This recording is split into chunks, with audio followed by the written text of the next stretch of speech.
मैं उस भारत का वंशज हूँ जो वेद पुराण सिखलाती है। जब राम सिया से मिलते हैं तो रामायण बन जाती है।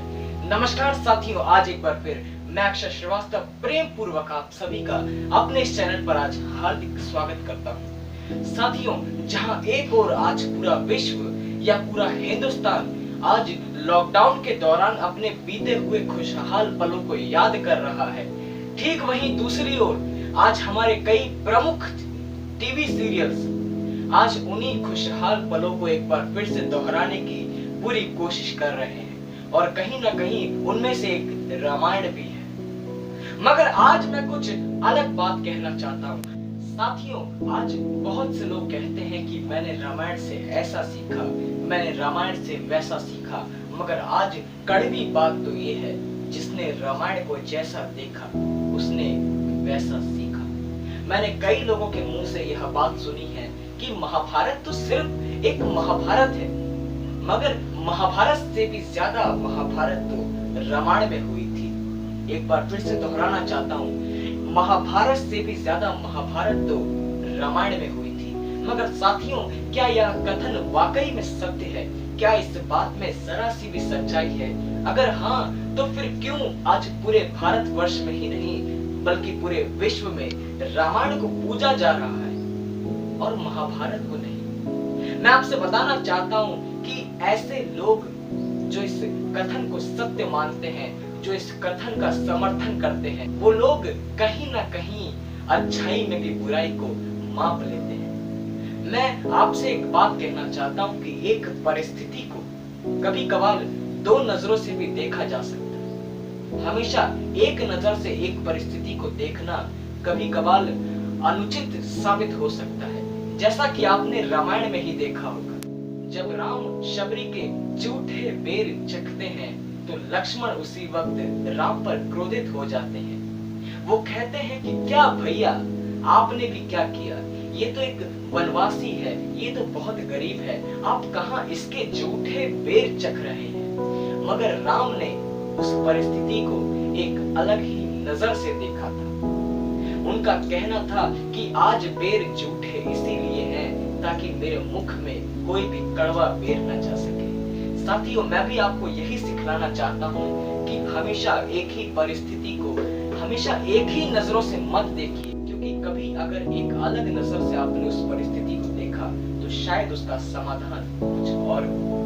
मैं और आगे बढ़ूं तो मैं कहना चाहता हूँ कि कई लोग विभीषण को बहुत बुरा मानते हैं या बहुत प्रचलित है, बहुत सभी जानते हैं। विभीषण के बारे में तो कई मुहावरे भी बन चुके हैं कि घर का भेदी लंका ढांके। मैं मानता हूँ इस बात को, मगर क्या वाकई में विभीषण ने कुछ गलत किया था? जब उसको सत्य का समर्थन करते वक्त जब रावण ने भरे दरबार में हजारों लोगों के सामने जब लात मारकर भगा दिए, तब भी वह अपने रावण की बुराई की समर्थन करता, तो क्या वाकई में यह बात उचित थी? जो लोग इस बात को मानते हैं, मैं कहना चाहता हूं कि वह लोग भी अगर कोई अच्छाई के पथ पर आगे बढ़ रहा है तो उसकी टांग खींचकर पीछे जरूर ढकेलते हैं, क्योंकि विभीषण ने कहीं ना कहीं एक अनुचित चीज अगर करी, मगर कहीं ना कहीं उसने सच्चाई का साथ भी दिया। उसने बुराई का हाथ नहीं थामा, वो अच्छाई की तरफ बढ़ता गया, मगर उससे एक गलती हो गई कि उसने अपने ही कुल का नाश करवा दिया। खैर, मैं थोड़ा और आगे बढ़ूं तो मैंने कई बार देखा है लोगों के मुख से यह कहते हुए कि जब रावण सीता का अपहरण करते हुए जब अपने लंका ले गया तो उसके सामने कुछ ऑप्शन रखे कि या तो तुम मेरे साथ लंका की रानी बन जाओ या सदैव के लिए मेरी नौकरानी बन जाओ और बंदी गृह में रहना पड़ेगा। तो कई लोग इस बात पर कहते हैं कि क्या बुराई थी लंका में रहने में, क्योंकि अयोध्या से तो कई गुना ज्यादा विशाल लंका थी। लंका सोने की थी, लंका एक देश था और आज भी अयोध्या एक छोटा सा शहर है। तो क्या जरूरत थी कि लंका में ना रहकर वापस अयोध्या लौटने की?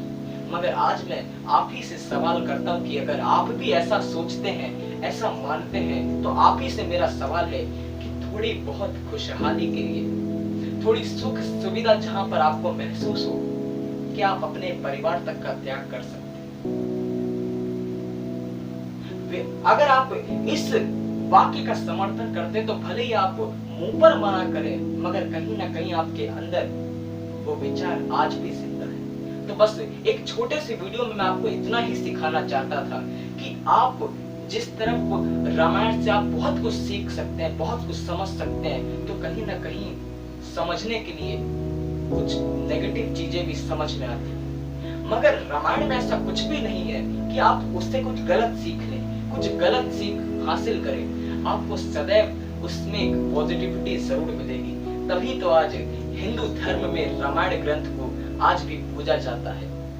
इसीलिए साथियों, वीडियो पसंद आया हो तो इसको लाइक जरूर करें, और अगर हमारे साथ आपको बात करना अच्छा लगता हो, हमारे वीडियो देखना पसंद हो, तो इस चैनल पर अगर आप नए हैं तो सब्सक्राइब करना मत भूलिएगा। इस वीडियो को पूरा देखने के लिए, भारी मात्रा में लाइक करने के लिए, नीचे कमेंट में अपने प्यारे प्यारे सुझाव देने के लिए आप सभी का हृदय की गहराइयों से प्रेम पूर्वक बहुत बहुत शुक्रिया।